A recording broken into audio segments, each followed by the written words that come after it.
Welcome back everybody to Operation Overhaul, and it's another cold and windy day today.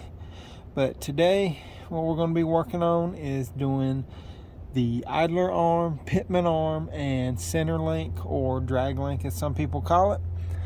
And as you can see, it's going to be a messy job on this one.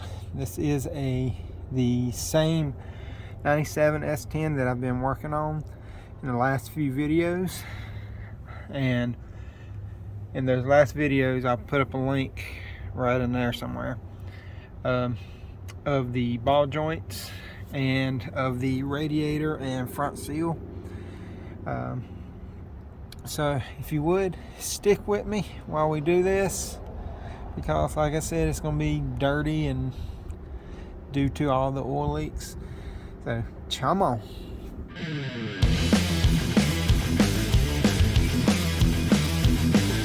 It's going to be a dirty job today, so might as well go ahead and get to it. And if you watch the tire or watch it, look how much play they have in them.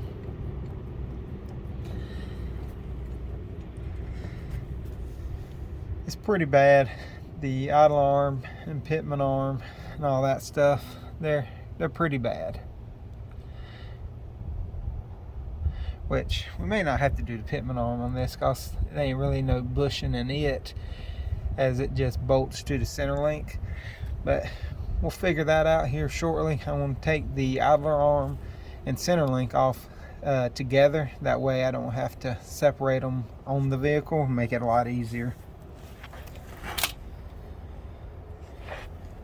So first thing I'm going to do is separate the tie rod ends, which are right here and right there, from the center link. The tie rod ends are actually look like they're in decent shape. Let me wipe those nuts off. No pun intended. Alright. And while I'm underneath here, I'm going to clean up all this oil and grime and stuff for the customer.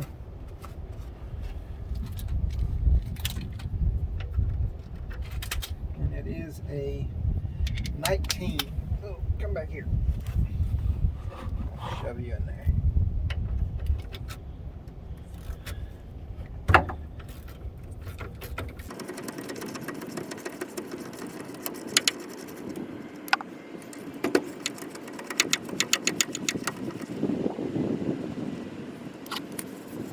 Got to grab a hammer. We may actually try see if this right here will work. It's like a tie rod end separator. It goes up behind the boot, and you just tighten her down. I've actually used it many a time. I just forgot I even had it.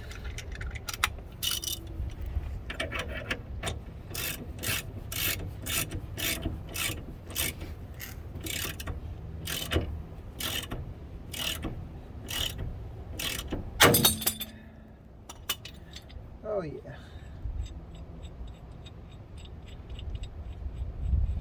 More better.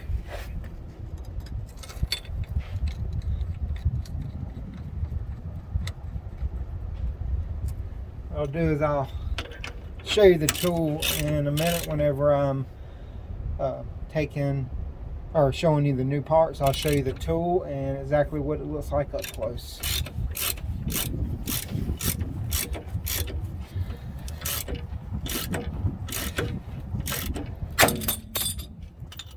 Just be careful, don't hit yourself in the face with it. Alright, now what we can do is I'm going to try to take this pitman arm off right here and see if I can get it separated. I may have to get a pair of pliers for this cotter pin.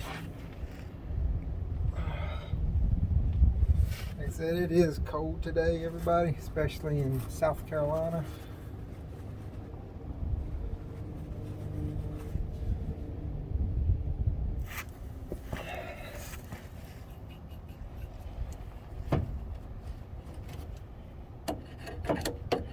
This thing is so crusty.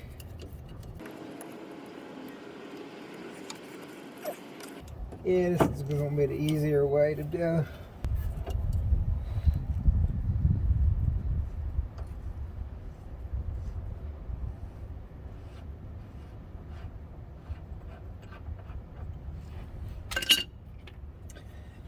And this is a pitman arm puller.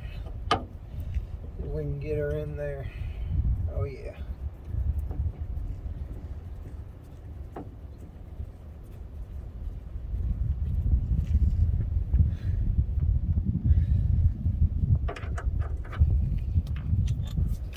See if we can get her with the old ratchet instead of the impact. And the impact would be easier. Ooh.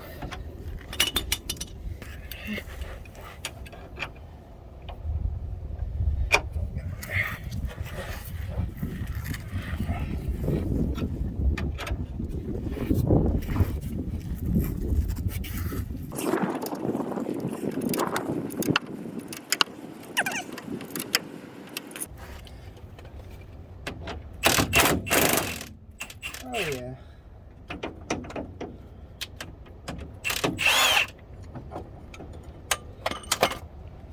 That's her right there now.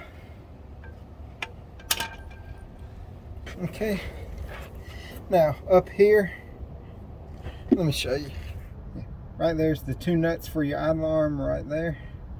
I'm going to take those off and you should be able to pull the whole assembly out. So they actually have bolts that go through them.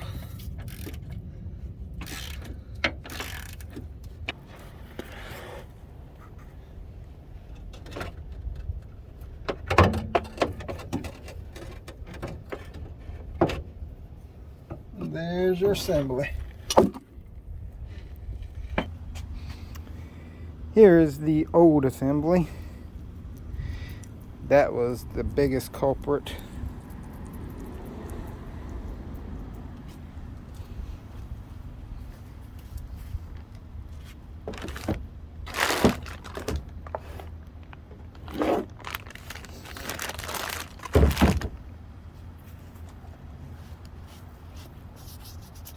I would wear gloves, but I don't have any at this point.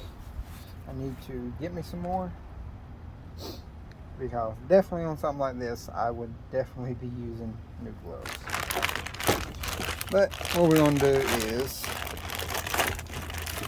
double check everything is right.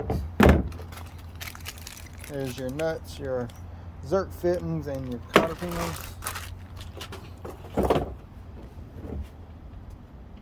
Should go like this. She looks correct. The part number that I have is right here. It is a Master Pro. It's DS1047. We'll try to find a affiliate link on Amazon for people, so it's a little bit cheaper. For the center link, the idler arm, and pitman arm, it was about $110, which to me is a cheap fix for a dangerous situation. Here's your idler arm right here. It is also a Master Pro. Should be K6187. And here's our Moog pitman arm. It's got the number right there, as well as right there. Like I said, I'm going to try to find an affiliate link on Amazon for people, because it may be cheaper on there. I'll put that down in the description below. And where we're going to start? I'm going to start with the pitman arm.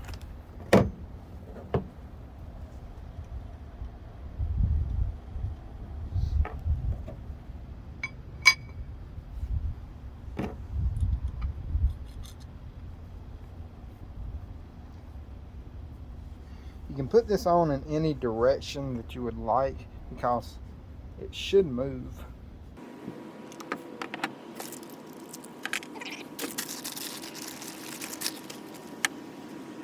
So this comes with a new nut zerk fitting and pin as well, but the center link has new ones, so we're going to use the ones with the center link.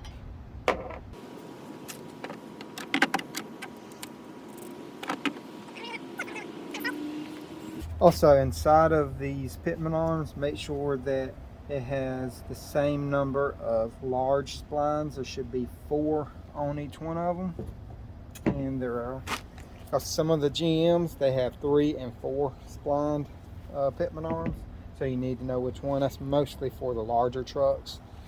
Alright, so like I said, I wanted to show everybody the tool that I used for the inner tie rod, to remove the inner tie rod from this piece of crap. And this is it right here. Don't have the part number on it. I can't remember who makes it. This is either Lyle or Astro pneumatics tool that I have right here. I have to find out. I'll get the part number for everybody, but like I said, I just wanted to give you a closer look. This part right here goes in behind the boot like that, and hold on one second, and that tip right there presses up against the threaded portion. Then the back side has a little detemp ball in it right here and it sits down in that groove. And this one uses a 22 millimeter socket, and you just tighten it up and it'll push it right out. But like I said, I just wanted to show you that, and I will put the tool number in the bottom, and I'll see if I can find it on Amazon as well and put a link to that. I went ahead and put everything back in there. I haven't tightened anything down yet. I just stuck it in there and started all the bolts and the nuts, and I'm going to tighten them down for everybody right here. And the one that you really need to tighten down is the pitman arm right here. I don't know what size it is, but I use a 12-inch crescent wrench, if I can talk.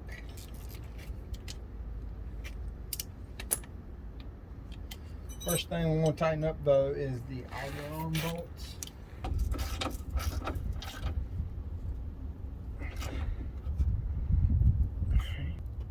Alright. You may have to put some pressure on these to get the bolts to start on there.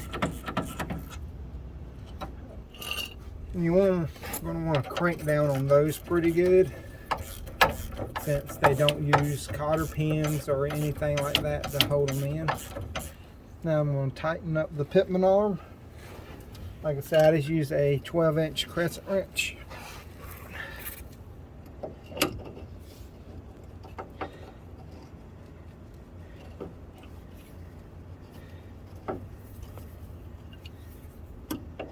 And I won't show you this whole process of tightening it up. I'll just show you me starting it and then the end part of it, so it ain't so boring.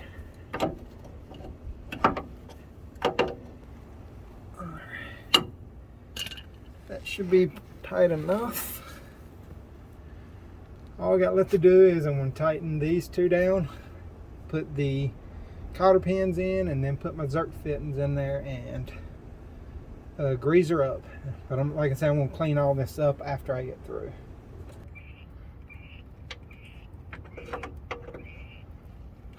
Alright, see it starting to bulge. That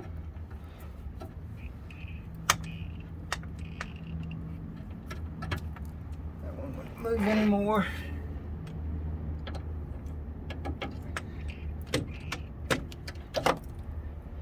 And these right here, since they're sealed, whenever you feel pressure on it, stop. This one, once you see it start to bulge a little bit, quit on that one, because if you do, it'll liable to push this boot up, because this one just sits on top of it. As you can see, I can spin it, and you do not want to over pressurize that one and pop the boot off. Then that way it lets dirt and grease get back in there.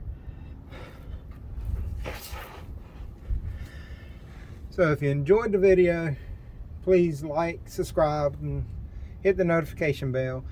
And if you have any comments or concerns or anything, put them down below in the comment section. I'll get to them as soon as I can. And if you want any specs or anything on this or any other thing on this truck, just let me know. I'll be happy to help out with any specs or wiring diagrams or anything that I can on any vehicle that y'all have. And until next time, y'all have a great day.